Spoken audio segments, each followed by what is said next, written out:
বাংলাদেশে যে ঘটনাটা হয়েছে মানে অকাল্পনিক, অমানবিক। ভাবেন কিরকম ধরনের মির্জাপর মানুষ হলে একজন মানুষকে এইভাবে নাঙ্গা করে গাছের সাথে ঝুলিয়ে এইভাবে তত্তাজা আগুন লাগিয়ে দেয়। বাংলাদেশের এক আমাদের হিন্দু ভাই ফ্যাক্টরি ওয়ার্কার, নাম হচ্ছে দীপু দাস।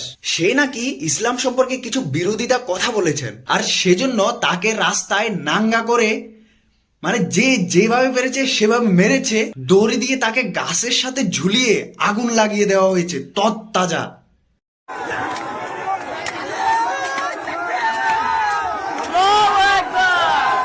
তো তার জন্য কি এইভাবে মারা দরকার?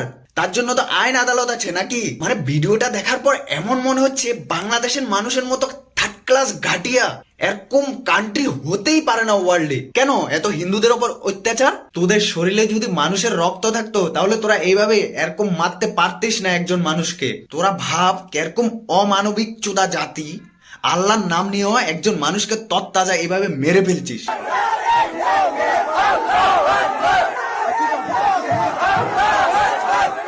তোরা কি বুঝাইতে চাইছিস?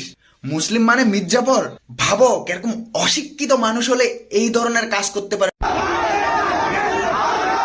তোদের মধ্যে যদি মানুষের রক্ত থাকতো তাহলে এই ধরনের কাজ করতে পারতিস না।